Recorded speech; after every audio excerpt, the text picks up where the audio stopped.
Perkenalkan, nama saya Ari Ruhyat dari Sekolah Tinggi Ilmu Pendidikan Muhammadiyah Kuningan.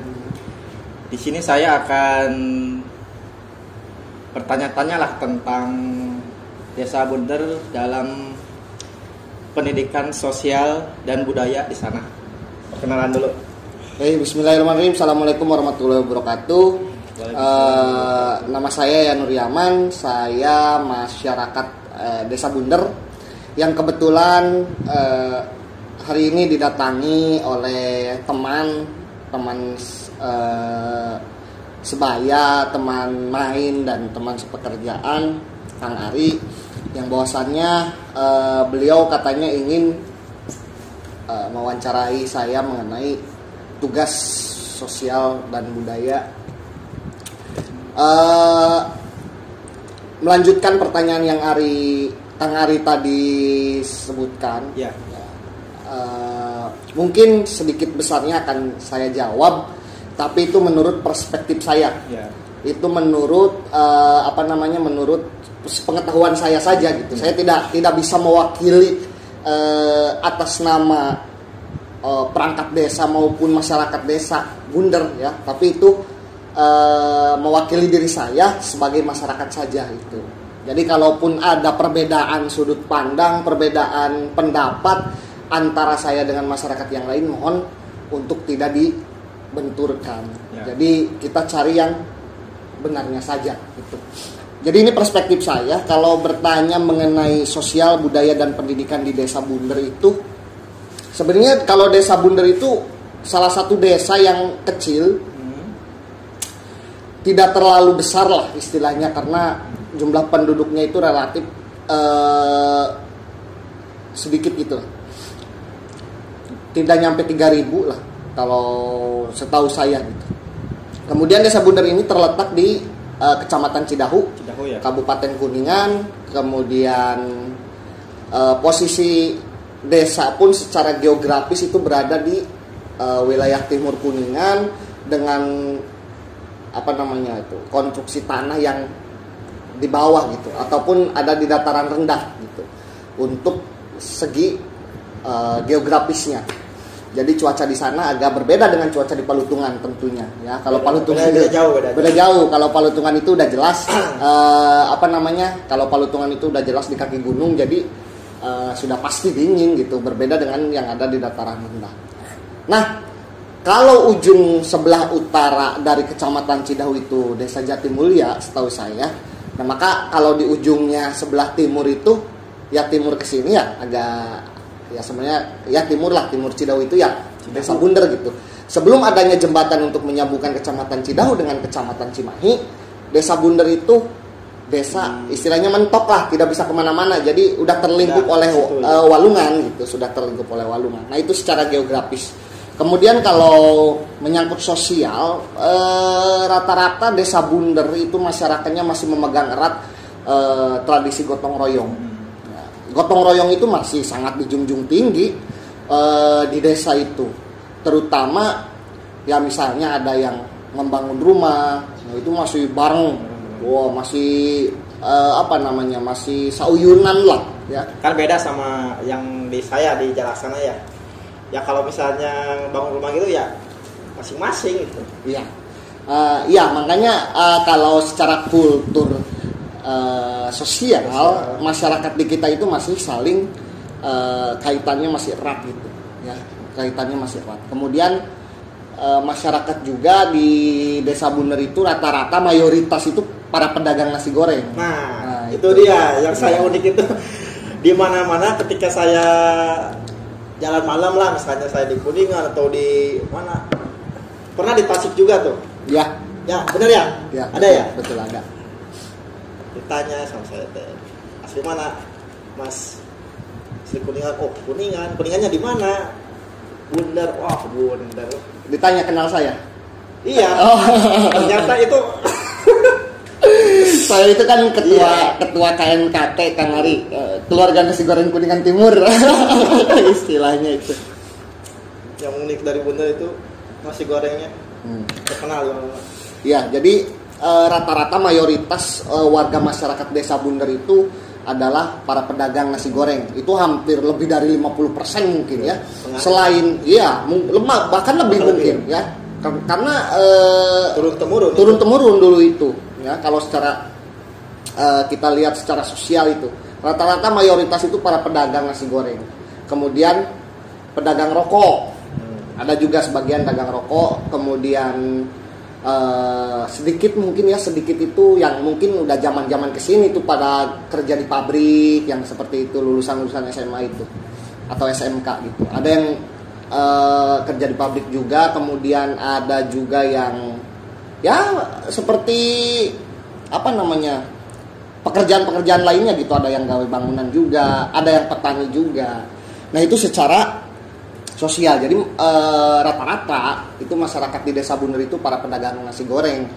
Jadi hampir di kota-kota besar, Cirebon, kemudian Jakarta ya. Bahkan sekarang udah masuk ke Kuningan juga, hampir semua di wilayah-wilayah Kuningan itu orang-orang Bunder ya. Iya itu. Nah itu secara sosialnya. Kemudian kalau tadi menanyakan secara budaya, kalau kita berbicara masalah budaya itu berarti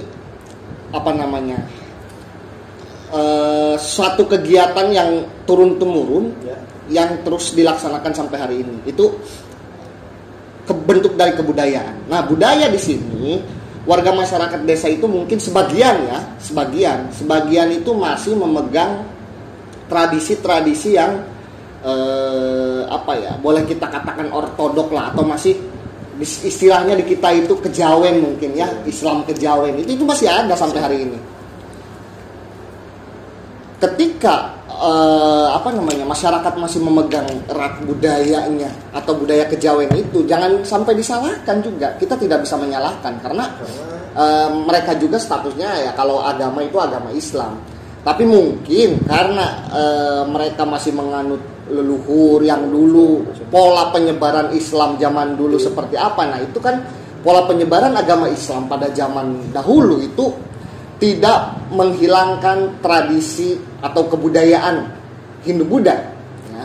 Tidak menghilangkan. Seperti apa contohnya? Contohnya misalnya itu dulu mungkin cek Sunda mah nyenget kemenyan lah. Nah, itu dulu panen atau apa? Ya, nyungsung istilahnya. Kalau di Bunder itu nyungsung sebelum panen itu. Itu biasanya nyenget menyan ya. Kata orang-orang sekarang itu kan kalau nyenget menyan itu sama dengan memanggil setan atau apalah. Sebenarnya kalau zaman dulu itu mungkin bacaannya masih ahung atau apa kan ya. Digantilah oleh wali ya, kieu carana ganti ku bismillah atau syahadat. Sehingga tidak menghilangkan tradisi Hindu-Buddha itu di situ. Jadi mereka orang-orang dulu itu kenapa mudah sekali masuk Islam? Karena dirangkul dengan tidak menghilangkan tradisi lamanya. Nah, itu fakta sejarahnya seperti itu di lapangan. Ya, kita tidak bisa tidak bisa memungkiri itu. Nah, kemudian masyarakat di Bunder pun masih sama, mungkin masih ada beberapa ya orang tua zaman dulu, peninggalan dulu itu yang masih hidup mungkin masih ada, termasuk orang tua saya juga masih memegang erat hal-hal yang seperti itu. Dalam artian ya kalau sebelum panen kita adakan nyungsung misalnya itu ya. Kemudian masih percaya bahwasannya padi itu Dewi Sri ya, jelmaan dari Dewi Sri gitu. Kemudian masih kalau misalnya di Pak Hari itu masih ada kalau sebelum 2 hari sebelum Lebaran itu suka ada lilin 1000 lilin di sudut-sudut rumah. Udah nggak ada. Nah kalau di saya itu masih ada sampai sekarang. Jadi warga masyarakat itu 2 hari ya, Hamin 2 Lebaran itu biasanya ada 1000 lilin ya, ada adat itu. Tapi sekarang udah bukan mulai ditinggalkan ya, karena mungkin ya perantau teh ya, jadi banyak yang merantau, jadi bukan lupa, jadi nggak di rumahnya gitu, mungkin yang ada yang nggak pulang karena kondisi pandemi saat ini gitu. Nah itu masih ada sampai hari ini, itu masih ada kalau dilihat dari segi kebudayaan. Nah kalau dari sosial itu kan tadi udah dijelaskan banyak sekali ya, sampai mungkin sekarang itu udah agak-agak bergeser dalam artian Karena para pedagang nasi goreng itu mungkin tidak mau melihat anaknya pun Iya. berdagang nasi goreng ya Nah, untuk betul. hari ini. Berarti nyambung dengan pendidikan kan? Iya, Ya, itu nyambung dengan pendidikan. Nah, jadi para pedagang ini ya ingin nasibnya itu lebih baik daripada bapaknya atau orang tuanya, sehingga banyak orang tua yang bercita-cita menyekolahkan anaknya lebih tinggi, itu. ya. Bahkan sampai sarjana, ya ada sekarang udah mulai banyak sekali gitu di desa itu, sangat banyak ya. Nah itu satu kemajuan, kalau dilihat dari segi pendidikan itu satu kemajuan ya, satu kemajuan yang sangat pesat gitu. Nah itu kalau dilihat dari segi pendidikannya, karena rata-rata saat ini peningkatan kualitas pendidikan di desa itu sudah masuk ke SMA gitu, sudah masuk ke SMA. Mungkin yang dulu hanya sampai SMP ataupun ya banyak teman-teman saya dahulu itu sampai SD ya, ada yang menggembala kerbau atau sapi ya, ada juga yang langsung berangkat berjualan, dan itu tidak bisa dipungkiri mereka sukses gitu dibanding dengan saya yang sarjana gitu misalnya itu. Karena kalau dilihat dari pendapatan mungkin lebih besar mereka gitu kalau dikalkulasikan. Kita itu kan hanya mendapat uang ya bulanan gitu. Kalau mereka itu tiap hari ya ada terus pemasukan, sehingga kalau dikalkulasikan mungkin banyak mereka. Itu kalau dari segi pendidikan ya, sekarang taraf pendidikan itu di desa itu sudah bagus sekali. Itu mungkin luar biasa itu. Luar biasa. Dari dulu ya perubahannya dari dulu sampai sekarang itu. Enggak gitu-gitu aja. Mengenai di desa sana ada ini enggak mitos-mitos atau apalah yang berkaitan dengan budaya? Kalau bicara mitos atau mistifikasi ya, itu kan satu hal yang berkaitan dengan metafisika. Kalau bicara metafisika itu sebenarnya bukan ranah saya, karena saya itu hidup di zaman modern saat ini. Jadi saya kurang mendalami tentang yang namanya metafisika seperti itu. Cuman dengar cerita. Kalau kakek dulu atau siapalah. Kalau misalnya mendengar cerita dari orang dulu itu mungkin ada, karena di Desa Bunder itu ada pemakaman yang posisinya itu di atas bukit tariknya, dan katanya itu pemakaman itu ya sesepuh desa ya, namanya Ki Buyut Bodas, sesepuh desa. Buyut Bodas. Di atas bukit itu dimakamkannya Ki Buyut Bodas ini, menurut cerita ya, karena saya tidak bisa menyimpulkan bahwasannya itu adalah peristiwa sejarah. Ya, saya tidak bisa menyimpulkan itu peristiwa sejarah meskipun saya orang sejarah, karena kekurangan bukti. Ya meskipun bukti fisiknya ada, tapi kan kita hanya mendengar cerita lisan saja gitu, jadi sulit untuk dibuktikan bahwasannya itu benar. Tapi orang-orang mempercayai bahwasannya itu adalah makam Ki Buyut Bodas, dan itu disakralkan. Ya bahkan ada banyak orang-orang dari luar desa untuk datang ke makam tersebut. Kalau untuk warga desanya sendiri ya mungkin hanya 1-2 orang lah gitu ya, tapi bukan untuk meminta-minta, bukan, tapi untuk berziarah saja gitu ya. Itu katanya ada di sana satu makam itu Ki Buyut Bodas. Cuman jangan sampai ada anasir yang mengatakan bahwasannya itu adalah tempat pemujaan. Tidak ya, itu makam katanya salah satu wali Allah ya yang menyebarkan agama di sekitaran Kecamatan Cidahu ya, sampai dengan ke Bunder itu. Lebih lengkapnya mungkin ada di YouTube-nya Ujang Bustomi ya, mungkin karena Ujang Bustomi pernah ke sana. Ada juga di YouTube siapa? Ghost apa ya? Aduh, saya lupa lagi, ada satu channel ya. Ghost apa gitu, Ghost Hunter atau Ghost apa gitu. Jadi ada 2 channel, ada di itu bareng syutingnya itu dengan Ujang Bustomi kalau nggak salah. Nah itu lebih lengkapnya untuk masalah metafisika dan mitologi di sana mungkin dijelaskan di YouTube Ujang Bustomi itu. Kalau saya bukan ranahnya lah kalau bicara masalah metafisika seperti itu. Tuh, Pari. Sangat unik sekali ini Desa Bunder ternyata. Luar biasa. Saya baru menyadari mungkin setelah kesini gitu. Saya mulai menyadari. Sekarang udah perubahannya luar biasa. Desa pun ya sekarang banyak kemajuan lah. termasuk ya banyak orang-orang yang ke sana untuk berwisata gitu, hanya untuk mencuci mata, karena dengan di atas sebelum masuk ke desa Bunder itu kita bisa melihat pemandangan yang sangat indah di sana ya. Kan dari segi geografis itu bisa melihat ini ya, Tangkuban Perahu yang Kuningan teh yang punya. Ya, kita bisa melihat Gunung Tangkuban Perahu ya, yang Kuningan sana. Kemudian kita juga bisa melihat Puncak Manik, bukit yang 3 itu. Ada tuh Puncak Manik, dan ada yang mengatakan Gunung Tilu lah istilahnya kalau di Kuningan itu terkenalnya ya. Itu kita bisa melihat dari sana. Itu luar biasa sekali pemandangannya. Kalau sore ataupun pagi, kalau pagi kita berangkat kerja dari Bunder, itu bisa melihat Gunung Ciremai yang dengan jelas sekali, luar biasa indahnya. Nah itu anugerah dari Tuhan yang tidak terbatas mungkin untuk warga desa dan lain sebagainya, dan itu dijadikan satu kegiatan wisata mungkin oleh orang-orang asing atau orang-orang dari luar desa. Itu buat kedepannya tuh bagus tuh buat ini nih, buat tempat wisata pemandangan.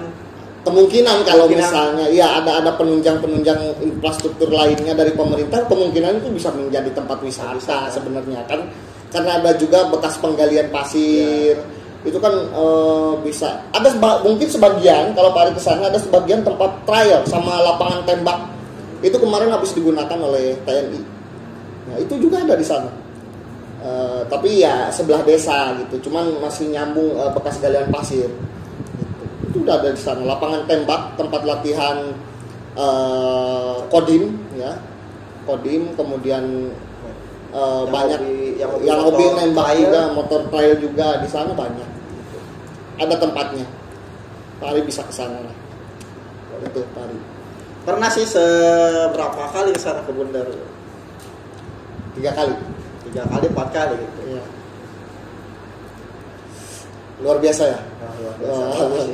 Cuman ya karena kita ada di dataran rendah sehingga cuaca itu ngelekep panas. Iya, itu wajar lah, hal wajar. Jangankan di sana di Ciawi saja, udah kelabakan gitu panasnya ya, karena ya gimana, kita posisinya dataran rendah. Ini Ciawi juga udah termasuk dataran rendah kan kalau kita melihatnya dari Kuningan sana gitu. Tarik. Mungkin cukup sekian. Ya. Saya mohon maaf ini ganggu waktunya Pak Yayan. Tidak apa-apa. Sering-sering main aja ke sini. Makanya saya ngajak Pak Yayan buat bikin podcast ini ya, karena saya tahulah Pak Yayan kan terus kuliahan dari Unsi lulusan sejarah ya. Nah dari situ kan saya mikir Pak Yayan aja gitu ya, dari narasumber tuh. Ini cukup sekian dari saya. Terima kasih. Ya.